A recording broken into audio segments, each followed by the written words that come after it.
Ça fait peut-être déjà quelques temps que vous écoutez assidûment tous les épisodes de notre podcast.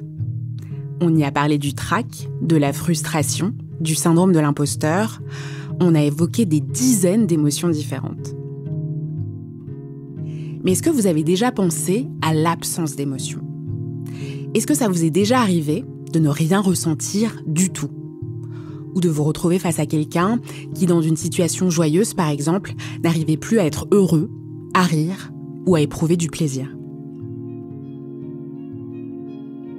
Dans cet épisode, Paloma Soria Brown, journaliste fascinée par cette question de l'absence d'émotion, va nous aider à en savoir un peu plus sur ce qui peut amener parfois à ne rien ressentir. Je m'appelle Cyrielle Bedu. Bienvenue dans Émotion.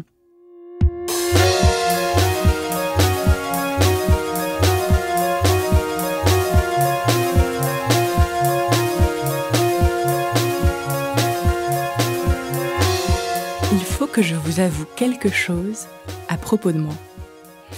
Même si je suis une personne très sensible, même si je peux être bouleversée par des personnes, des situations, des œuvres d'art ou même des paysages, depuis petite, mon entourage me décrit comme quelqu'un de très intellectuel. Et ce n'est pas toujours un compliment. Pour me taquiner, on me dit même que je réfléchis tellement que je me torture l'esprit. Si bien que je pense tout le temps à ce que je ressens et à là où vont mes émotions. Et c'est comme ça qu'un jour, je me suis demandé, est-ce qu'elles peuvent vraiment ne pas exister, ces émotions ? Est-ce qu'on peut ne pas ressentir ? Ça ne m'est pas directement arrivé. Du coup, j'ai creusé pour en savoir plus, et j'ai découvert que l'on pouvait effectivement souffrir de certains troubles des émotions, qui les rendent confuses, qui les atténuent, voire les réduisent au silence. Ces troubles s'expriment plus ou moins intensément, selon le contexte.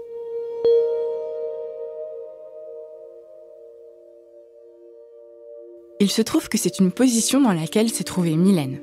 Je l'ai connue dans le cadre d'une formation en journalisme. Et alors que je commençais à travailler sur ce sujet, elle m'a raconté une expérience qu'elle a vécue, justement liée à l'absence d'émotion. Mylène a 35 ans, elle a grandi en banlieue parisienne, elle est journaliste. C'est une personne drôle et solaire qui s'interrompt souvent pour éclater de rire. Elle déborde d'émotions. Mais pendant environ 1 an, aux alentours de l'année 2011, juste après avoir quitté Saint-Tropez où elle était partie vivre avec son ancien compagnon, elle a été coupée de ses émotions. Là, il y a 8 ans, quand j'arrive à Paris, quelque part, je me transforme très vite en stéréotype de la parisienne. Donc je me dis, il faut que je m'habille de telle manière, il faut que je parle de telle manière, il faut que je sorte dans tel lieu, il faut que j'ai un travail. Finalement, je me métamorphose dans un autre personnage. Et par contre, quand j'arrive le soir chez moi, je me regarde dans la glace. J'ai un excellent souvenir de ça. Je me regarde dans la glace, je ne me reconnais pas. J'étais en train de me brosser les cheveux, il y avait des nœuds et en fait, je sentais pas la douleur, quoi. Je sentais pas la douleur et j'ai commencé à y aller plus fort et je me disais putain mais je sens rien, je me regarde dans la glace et je me reconnais, je me dissocie de mon image. Je regarde mes mains, mais même il y avait une sensation physique de manque de toucher, enfin tu vois, c'était vraiment violent. Il y a eu une déconnexion. Je sentais que même mes 5 sens avaient été anesthésiés. Même un truc très bête comme effleurer, je sais pas, quelque chose en velours. Avant, ça m'aurait procuré du plaisir. Bon, un plaisir intense, tu vois, tu caresses juste du velours, mais il y a un truc un peu agréable, un peu doux. Là, ça me faisait plus rien. Il y a eu une déconnexion qui a été faite entre mon corps et mon esprit, qui, je pense, se réconcilie dans les émotions. En fait, c'est ça une émotion. C'est finalement ce que ressent ton corps et ce qu'il dit à ton cerveau et comment ton cerveau l'interprète. Ça a disjoncté. J'ai disjoncté. Ce que Mylène décrit, ce sont les symptômes d'un déficit d'émotion qui s'appelle l'anédonie. En grec, le mot « hédoné » signifie « plaisir ». L'anédonie, c'est donc une incapacité à ressentir du plaisir, de la joie, des émotions positives dans les moments agréables. Cette incapacité peut durer quelques semaines, quelques mois ou même plus. Il s'agit d'une pathologie complexe. Elle a été conceptualisée il y a un peu plus d'1 siècle, en 1896, par un psychologue français nommé Théodule Ribot. Mais la recherche en neurologie, en psychiatrie et en psychologie continue d'en découvrir certains mécanismes. On sait qu'il existe une anédonie physique, c'est-à-dire la perte de plaisir sensoriel. C'est ce que vit Mylène quand elle explique que le toucher agréable du velours n'a plus d'effet sur elle.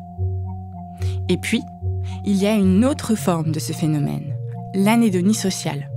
Les personnes qui en souffrent ne ressentent plus de plaisir dans leurs relations aux autres, que ce soit les relations familiales, amicales ou amoureuses. Pour en savoir plus, je suis allée voir le docteur Patrick Landman, qui est psychiatre.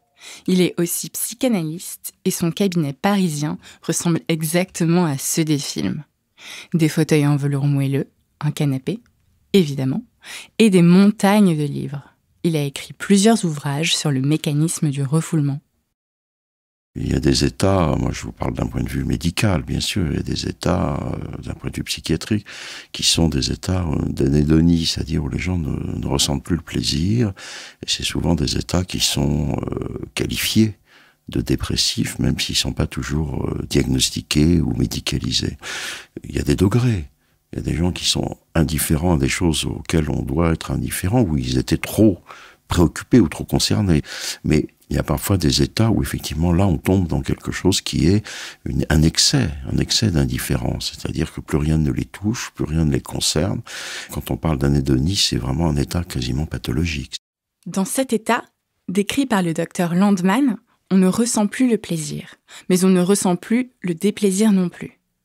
C'est ainsi que l'anédonie peut aussi s'exprimer dans les moments désagréables de la vie. Et c'est là qu'il faut faire une autre distinction. Parfois, l'anédonie peut être le résultat d'une mauvaise expérience liée à la drogue, parce que le fait de se droguer peut provoquer une sorte de court-circuit des émotions. Mais parfois, l'anédonie peut aussi survenir après un événement traumatique. Et là, la personne qui en souffre ne peut plus ressentir sa propre tristesse. Accéder à ses émotions après avoir vécu un traumatisme devient alors difficile. Cela peut arriver, par exemple, après une séparation. C'est justement ce qu'il s'est passé pour Mylène il y a 10 ans, alors qu'elle est en couple avec celui qu'elle pense être l'homme de sa vie. Mais un jour, leur relation est chamboulée. En fait, ça faisait quelques années qu'on était ensemble et en fait, je suis tombée enceinte. Et il se trouve que c'était pas le moment, donc j'ai avorté. Et en fait, si tu veux, il n'a pas du tout compris, après le choc que ça avait été, la douleur que ça avait été. Et en fait, moi, j'aurais aimé qu'il soit archi présent à l'époque. Et il l'a pas du tout été, il l'a pas du tout compris. Et en fait, au fur et à mesure, j'ai commencé, je pense, à développer beaucoup de rancœur et je suis devenue vraiment très aigrie contre lui, alors qu'on s'aimait en fait. Du coup, la relation a tenu encore un an et demi après, mais on est quand même partis ensemble en Australie. Mais je crois qu'en fait, rien ne rattrapait le fait de pas avoir été là, en fait, tu vois. Il y aurait pu avoir tous les cadeaux du monde, ce qui a pourtant été le cas, tu vois. Il était quand même généreux, c'était pas ça le souci. Enfin, et en tout cas, ça me suffisait pas. Et je crois que rien de ce qu'il n'aurait pu me donner matériellement, de toute façon, aurait excusé le manque de soutien émotionnel que j'avais vécu à ce moment-là. Pour Mylène, l'anédonie était liée à ça, à cette rupture avec l'homme qu'elle aimait.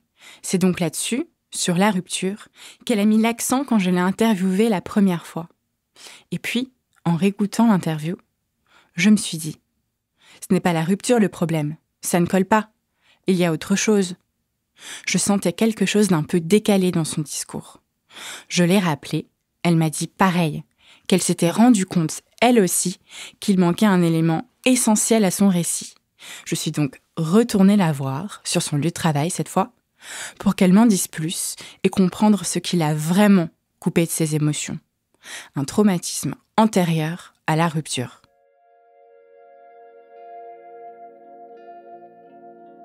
Je me suis fait poser un implant contraceptif et en fait, je suis tombée enceinte sous cet implant. Donc, ce qui veut dire que... alors, j'ai longtemps cru que j'avais fait un déni de grossesse, mais alors, c'était pas du tout le cas, c'est juste je suis tombée enceinte et en fait, tous les effets secondaires, de fatigue, de pas être bien, d'être à l'ouest, si tu veux, de pas très bien comprendre ce qui se passe dans mon corps, je l'ai attribué aux effets secondaires, du coup, de l'implant. Et donc, j'ai mis beaucoup de temps à me rendre compte que j'étais enceinte, jusqu'à un moment donné où physiquement, je me suis dit, c'est pas possible, il y a quelque chose qui se passe. Je vivais dans un petit appartement à Asnières, Et là, je me regarde dans la glace et j'avais une chemise. Et en fait, je me suis rendu compte après que c'était une chemise de grossesse. Mais elle était hyper jolie, tu vois, elle était kaki en soie, avec des détails dessus. Et c'est con, mais elle a presque contribué à cacher, en fait, mon ventre naissant sans même que je m'en aperçoive, tu vois. Et c'est assez incroyable. C'est juste que là, ce jour-là, je me vois de profil et je me dis, non, mais attends, ça va pas, là, il y a un truc qui cloche. Je me dis, c'est quand même bizarre, il y a un truc... Alors, je me suis dit, mais c'est pas possible, je suis enceinte. Mais c'était pas très concret dans ma tête, si tu veux. Je me dis, non, mais il doit y avoir autre chose. J'ai dû choper une maladie, un truc, il y a quelque chose qui va pas. Et je me souviens, à ce moment-là, je pleure. Et je me dis, non, mais c'est pas possible, je m'en serais rendu compte. En fait, je m'en suis rendu compte chez la gynéco et là, ça a été archi choquant. C'était un moment archi choquant. Elle me dit, non, vous êtes enceinte et vous êtes enceinte de plusieurs mois, quoi. Mylène hésite à interrompre la grossesse. Mais son compagnon, lui, est plus catégorique. Il tient à ce qu'elle avorte. Comme elle a dépassé la limite légale de 3 mois pour avorter en France, ils font ensemble l'aller-retour à Utrecht, en Hollande, en une journée. Puis, ils rentrent. Le lendemain, Mylène est triste et fatiguée, et elle sent qu'elle a besoin du soutien de son compagnon. Mais il s'absente. Alors, il part, moi je l'appelle, tu vois, qu'il aille déjeuner chez sa mère. Bon, à la limite, tu vois, je me suis dit, ça va durer 1 heure ou 2. Mais non, mais ça a duré tout l'après-midi. Et moi, je l'ai appelé. À un moment donné, tu vois, je me sentais mal, je l'ai appelé. Et tu vois, il me dit, ouais, non, mais c'est bon, j'arrive et tout. Mais enfin, non, mais il a rien compris. Mais rien du tout. Et quand il est arrivé, je lui ai hurlé dessus, quoi. Hurlé dessus, mais il a pas compris. Moi, j'avais besoin qu'il me serre dans ses bras, tu vois, j'avais besoin de vraiment ça. Et tu sais quoi, c'est marrant parce que ce besoin qu'on me serre fort, il m'est resté et il a jamais été apaisé. Il a jamais été apaisé. C'est-à-dire ce manque-là, à ce moment-là, tu vois, même encore aujourd'hui, je porte cette marque-là. Je le sens, je le sens. Je le sens. Ça, c'est resté. Donc en fait, ce n'est pas seulement le fait d'avoir rompu avec son compagnon et d'avoir quitté Saint-Tropez pour Paris qui était le problème. C'est la défaillance de son implant contraceptif et tout ce que ça a entraîné. La découverte de sa grossesse, l'avortement en urgence, la crise dans son couple et finalement la rupture. Ce sont ces 2 deuils-là, celui de sa grossesse et celui de son couple, qui ont complètement bouleversé son rapport à ses émotions et ont entraîné son anédonie. Le deuil est un traumatisme particulièrement important dans ce phénomène, comme nous l'explique Patrick Landban. Il y a aussi un état, je dirais, qui fait partie de la condition humaine en général, qui n'est pas pathologique, qui peut le devenir, qui est le deuil. Le deuil, j'entends quand on a perdu une personne chère, une personne proche de son entourage. Et alors là, c'est paradoxal, c'est-à-dire qu'on ne ressent plus les plaisirs de la vie en général, mais on ressent un affect très, très important qui est la tristesse morale, le sentiment effectivement d'une perte. C'est pas nécessairement un deuil métaphorique, mais ça peut être un deuil dans un projet ou dans un imaginaire. Quelqu'un qui rate un concours ou quelqu'un qui réussit pas dans la vie à obtenir ce à quoi il aspirait depuis longtemps. Il y a des gens qui vous expliquent sur le moment, après une séparation, j'ai rien ressenti. Et puis après, quelque temps, dans l'après-coup, comme on dit, j'ai été extrêmement atteint, où je me suis pas rendu compte, j'ai pas fait le lien avec ce qui s'était passé, je pensais avoir surmonté. Ou alors, on a par exemple des enfants qui m'expliquent, ou qui me font comprendre que sur le moment de la séparation de leurs parents, ils ont rien ressenti, le divorce de leurs parents, et dans l'après-coup, ils ont des manifestations. Alors, ils se sont auto-anesthésiés pour ne pas ressentir. Du coup, ils ont une sorte d'indifférence, voilà, d'indifférence. Ils traversent un champ de bataille sans avoir du tout d'émotion, ce qui est évidemment pas normal, alors qu'avant, il l'était trop.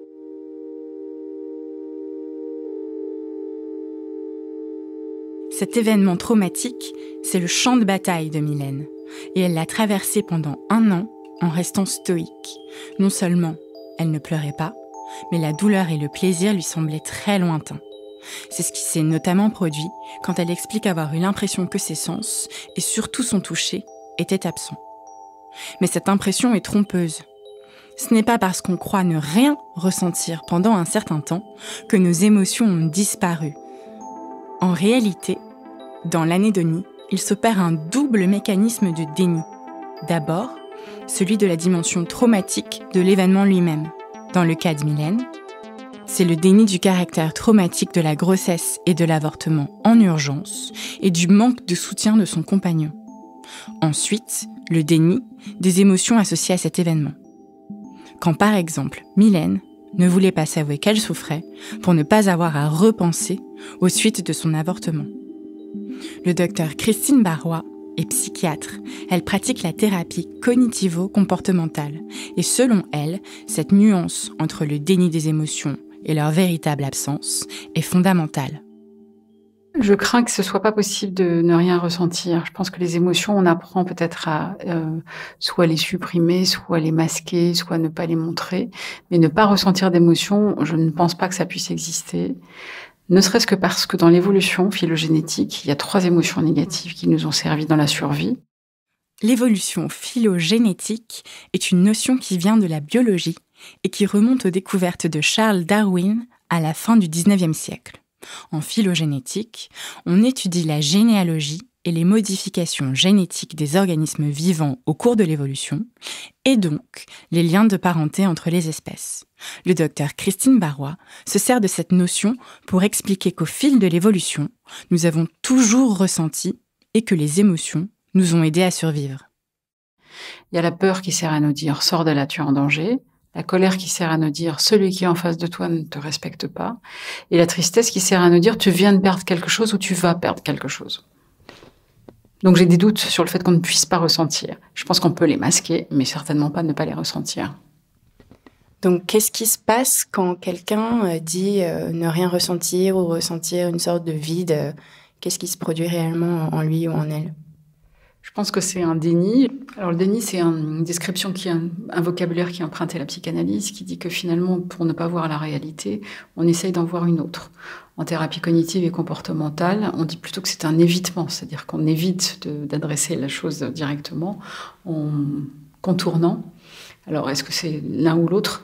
Je suis plus à l'aise avec l'idée de l'évitement, c'est-à-dire je fais pas face et je trouve des mécanismes compensateurs pour pas être en face de ce qui me gêne et qui est devant moi. Ce mécanisme d'évitement, c'est par exemple ce qui s'est produit quand Mylène m'a uniquement raconté sa rupture la première fois que je l'ai interviewée, au lieu de me parler de la souffrance profonde qui avait été causée par les suites de son avortement. L'évitement, c'est aussi quand, après coup, arrivée à Paris, elle a décidé de se concentrer sur sa vie sociale et sa carrière. Certains chercheurs en psychologie clinique, comme Edna Foa, une professeure israélienne renommée, ont émis l'hypothèse suivante. Après un traumatisme, certaines personnes développent un trouble appelé le syndrome post-traumatique, qui provoque une altération de la régulation des émotions. En temps normal, cette régulation permet de moduler ces émotions de façon adaptée selon la situation.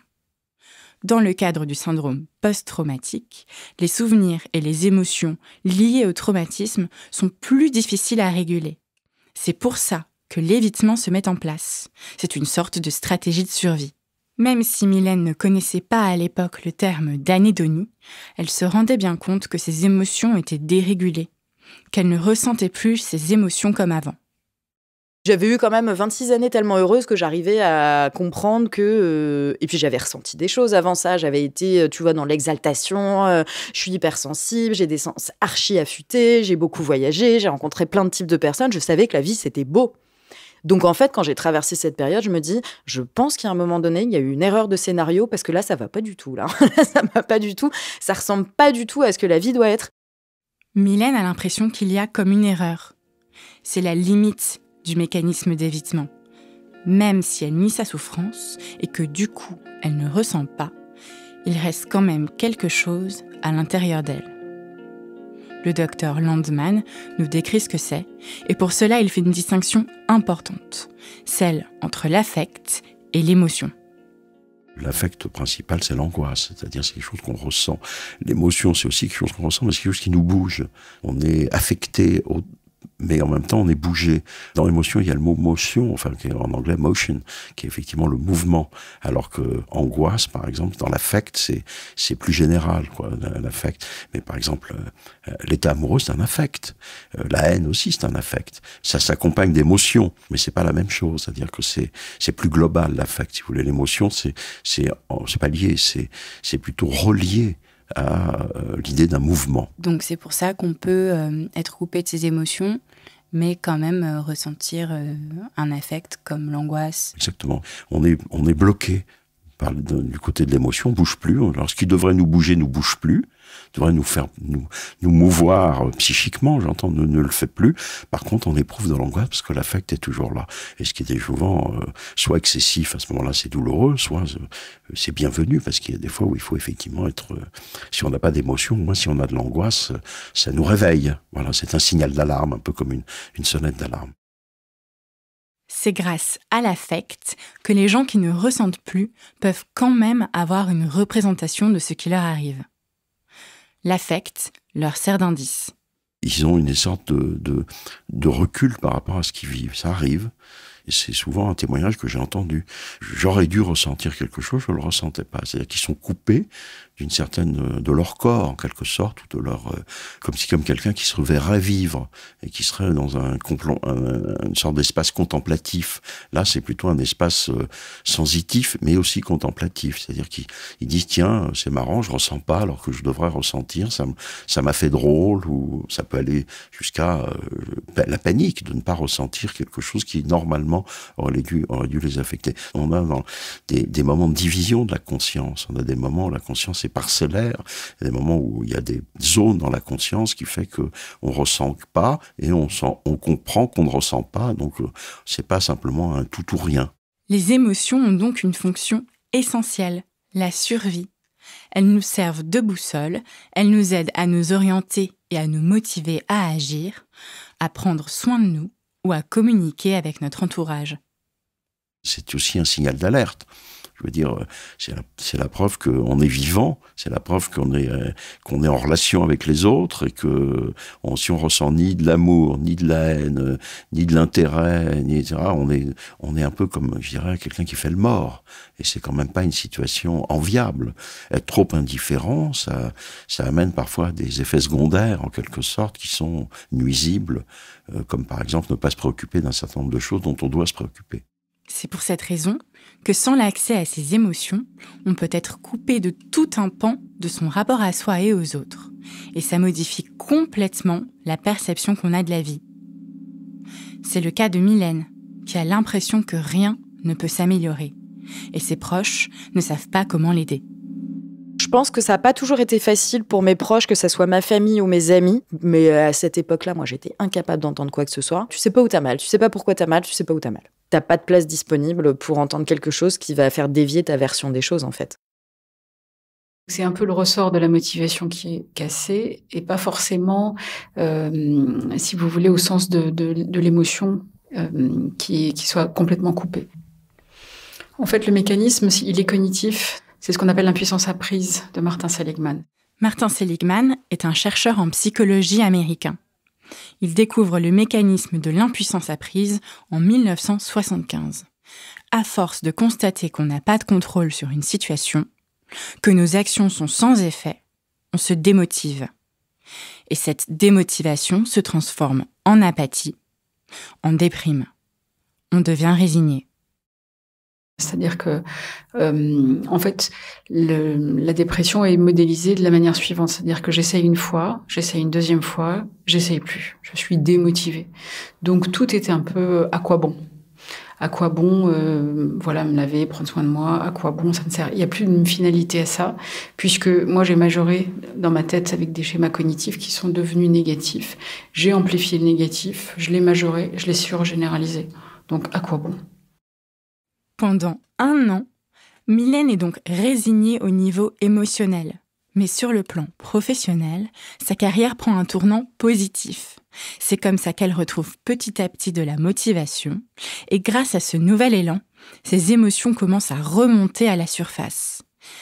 Mais c'est un chemin sinueux, compliqué, et qui commence par une histoire d'amour.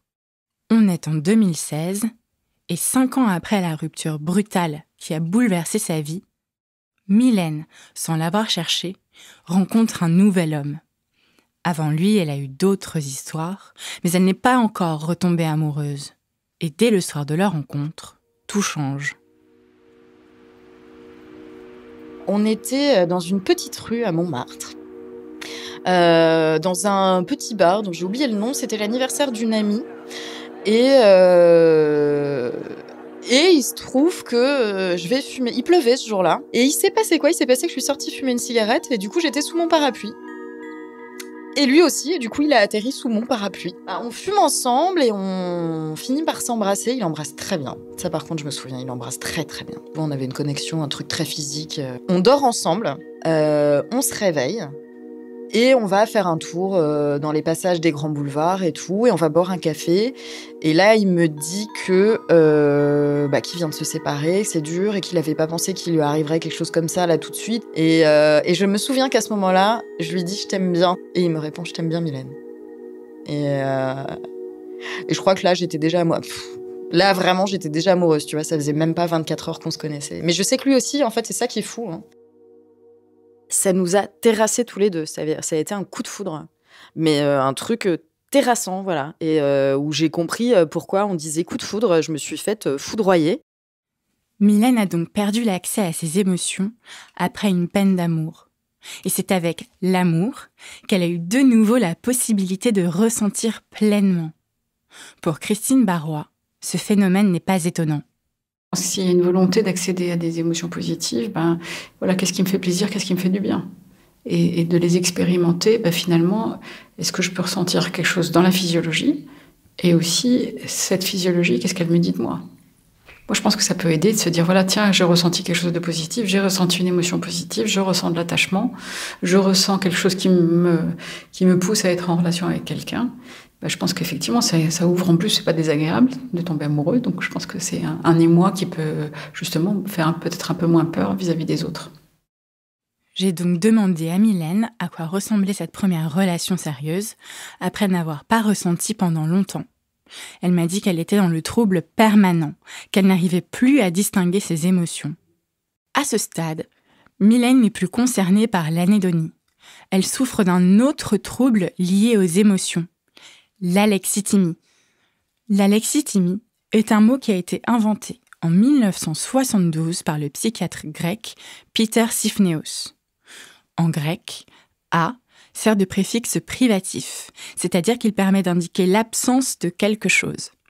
Lexus veut dire mot ou parole, et thymos, état d'esprit ou humeur. L'alexithymie désigne donc un trouble de la régulation des émotions. L'alexithymie, c'est un trouble psychiatrique ou psychologique qui est de dire que finalement, comme on a du mal à ressentir ou labelliser nos émotions, ce serait le corps qui parle davantage. Selon Christine Barrois, l'alexithymie est un processus de déni de ses émotions. Les personnes alexithymiques éprouvent des difficultés à identifier et à exprimer verbalement leurs émotions. Elles ont également du mal à faire la différence entre sensations et émotions, et elles ont tendance à se concentrer sur les aspects pragmatiques de la vie. L'alexithymie et l'anédonie sont voisines, mais la recherche en psychologie et en psychiatrie s'interroge encore. Les deux phénomènes sont-ils liés ? Et si oui, comment ?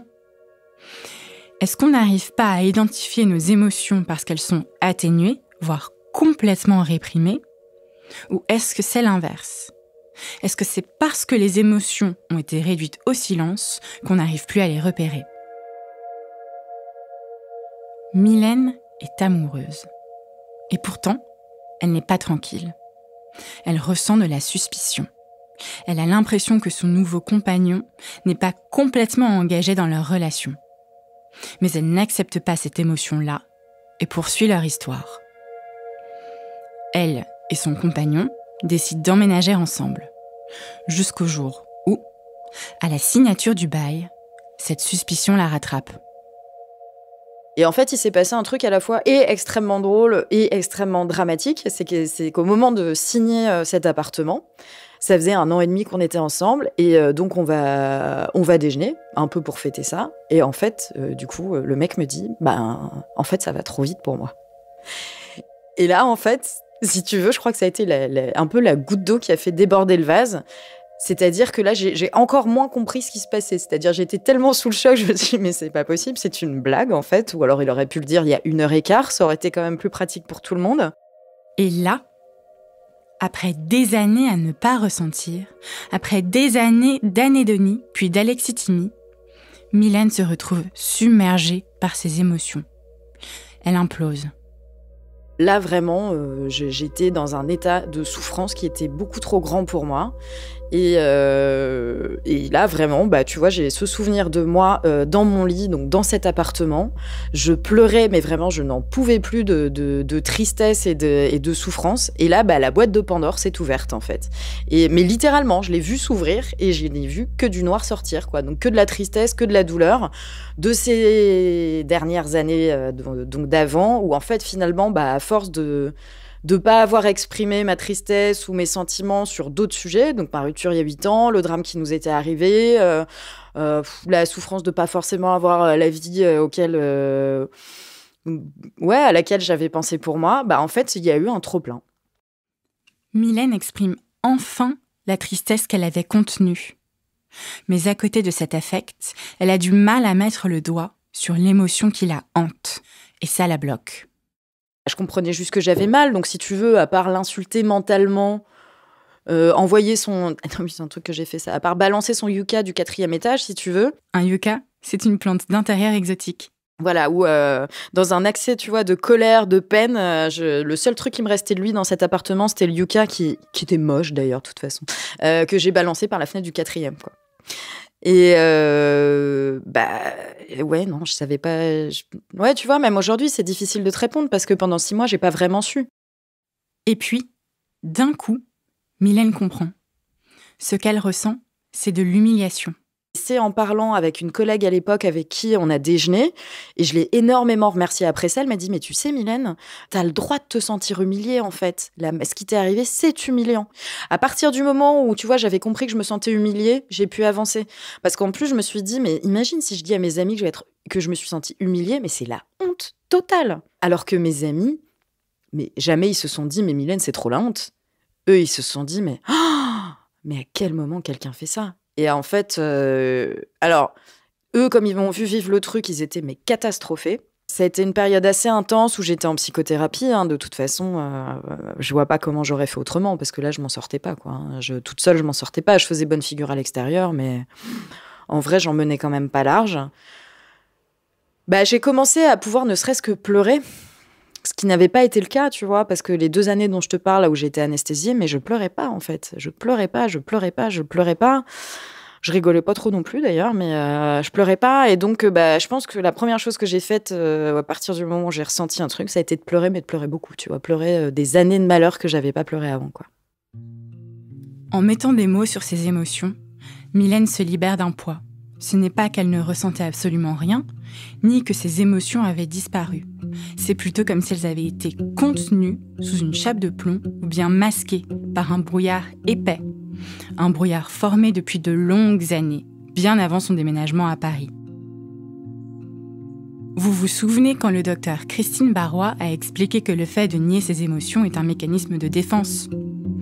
Elle précise aussi que les adultes qui ont tendance à bloquer leurs émotions ou qui ont du mal à les reconnaître sont souvent d'anciens enfants à qui on a appris à craindre, à mépriser ou à réprimer leurs émotions. Alors en grandissant, ils ont développé des stratégies. On apprend aux enfants à justement surmonter leur peur, on apprend aux enfants à réguler leur colère, ne serait-ce qu'apprendre à gérer ses colères et à respirer ou faire autre chose. Je pense que c'est un petit peu ça. Notre éducation fait aussi que la socialisation fait de nous des êtres qui avons un peu appris à les comprimer, nos émotions. Par exemple, il peut y avoir une anecdote de l'enfance, la maîtresse de CE2 qui vous dit « Mais enfin, pourquoi est-ce que tu fais ça ? Parce que vous avez fait tomber un feutre. » Et vous pouvez vous dire je suis maladroite » ou quelque chose comme ça. On installe comme ça des croyances sur soi. Et du coup, on installe des comportements compensateurs Une maman qui vous dit, je sais pas, t'es grosse ou quelque chose comme ça, et ça peut induire chez la personne à qui on dit ça, il faut que je fasse très attention à ma ligne et que ça devienne un comportement tout le temps. Et par rapport à une émotion, ça peut être un garçon à qui on dit, les garçons ne pleurent pas. Du coup, à ses dépens, mais il apprend à ne plus pleurer. C'est justement le cas de Mylène, qui a grandi dans une famille dans laquelle on exprimait peu ses émotions. Mais pour les personnes comme elle, à qui on n'a pas appris à exprimer leurs émotions pendant l'enfance, tout n'est pas perdu. Car l'apprentissage des émotions peut avoir lieu à l'âge adulte. Il y en a qui ont envie d'apprendre. À ce moment-là, on peut leur apprendre, justement, même au moyen, ne serait-ce que de vocabulaire sémantique ou de petites choses comme, on leur fait écouter un son, par exemple, un enfant qui rit, qu'est-ce que ça suscite ? Peut-être que si on commence par les émotions positives, comme la joie, ou la jubilation, ou l'excitation du succès, ou les choses comme ça, déjà, on peut déjà partir là-dessus et ensuite se dire, dans les événements désagréables, qu'est-ce que ça me fait ? Mais dans la physiologie de l'émotion, peut-être que plus que de labelliser l'émotion, mais en tout cas dans la physiologie de qu'est-ce que ça fait dans mon corps, quand j'écoute ça, qu'est-ce que ça me fait ? Comment est-ce que vous savez que vous êtes assis sur la chaise ? Vous êtes obligé de vous couper un petit peu et de commencer à avoir un peu d'intériorité. C'est comme ça qu'on procède, un tout petit peu par tout petit peu. Une fois qu'on prend conscience d'une situation, comme s'asseoir sur une chaise par exemple, on peut interpréter cet événement. Cela suscite en nous une émotion, qui provoque à son tour une réaction physiologique. Mais c'est surtout le fait de pouvoir nommer cette réaction qui ouvre les possibles. Et dans le cas de Mylène, l'apprentissage de la verbalisation des émotions s'est fait grâce à un lexique. Quand je la rencontre chez elle pour la première fois, avant de commencer l'entretien, elle me tend une chemise en plastique transparente vert bouteille. À l'intérieur, il y a des émotions écrites sur plusieurs feuilles A4. Affolement, chagrin, effroi, fierté. Le lexique contient en tout plus de 800 termes.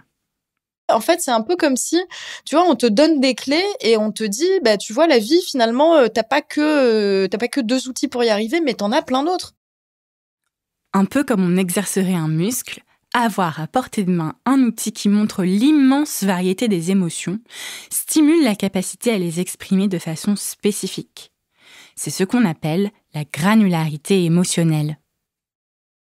Alors très concrètement, en thérapie cognitive et comportementale, en fait, on essaye justement d'avoir une granularité un peu dans le vocabulaire. Et du coup, quand j'ai ce vocabulaire-là, qu'est-ce que ça fait dans mon corps ?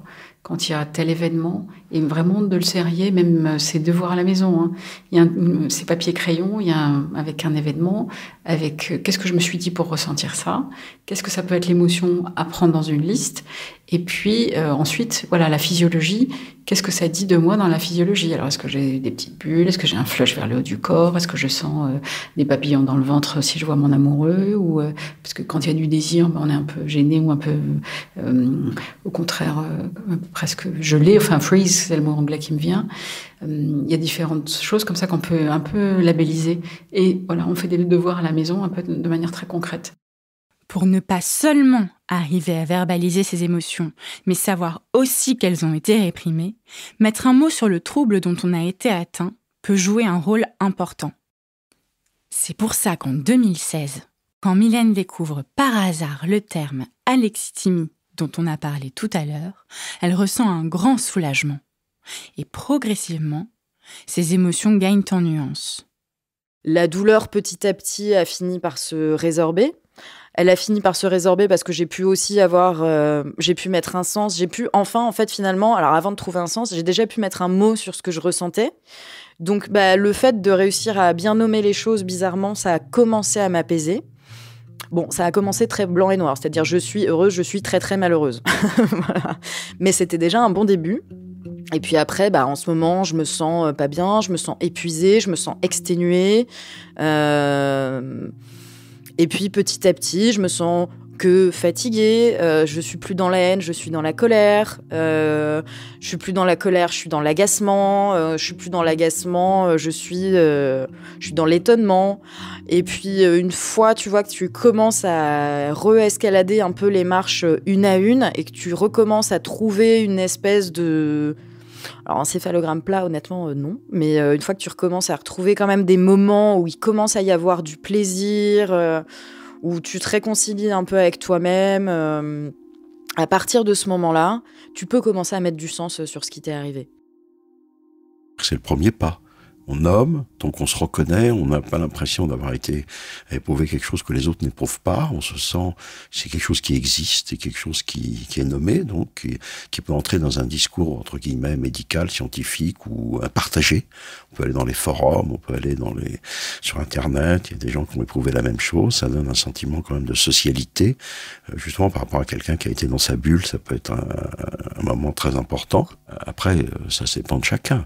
Il y a des gens à qui ça suffit, éventuellement, ils se disent, bon voilà, j'ai eu ça, puis je vais rester avec ça, et puis maintenant je l'ai plus. Et puis d'autres qui disent, bon bah finalement, qu'est-ce qui m'est arrivé? Bon, ça s'appelle comme ça, mais pourquoi moi j'ai eu ça? Et du coup, j'ai envie de savoir, et ils rentrent dans un processus qu'on peut appeler d'investigation ou d'analyse, entre guillemets, ils ont envie de parler, et à ce moment-là, bah pourquoi pas recueillir leurs paroles et les aider à élaborer et trouver les raisons. Dans le cas de Mylène, ce processus d'investigation a été bénéfique. Il lui a permis de développer une capacité profonde à éprouver de la joie et de la sérénité. Aujourd'hui, tu vois, la vie est cool, puis tout me fait plaisir. C'est-à-dire, tu vois, là, j'ai ma tasse de thé, dedans, je mets du miel, ça me fait plaisir. Je me suis acheté des chouettes trucs à manger, ça me fait plaisir. J'ai retrouvé l'appétit de la vie que j'avais il y a 10 ans et qui m'a énormément manqué. Et en tout cas, j'ai senti pendant toute la période où j'allais pas bien, j'ai combattu ce malheur tant que j'ai pu. Et après, quand je l'ai accepté, bah, du coup, j'ai commencé à aller mieux. Donc, tu vois, c'est un peu bizarre aussi, finalement.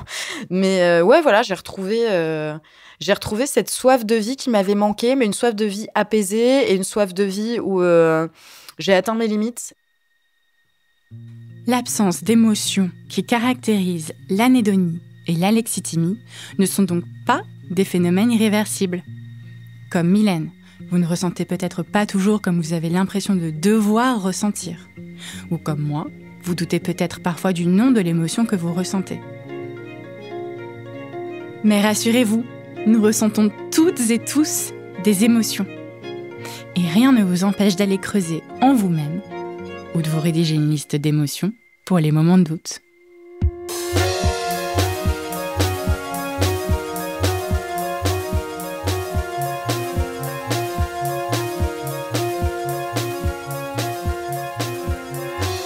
Vous venez d'écouter Émotion, un podcast de Louis Média.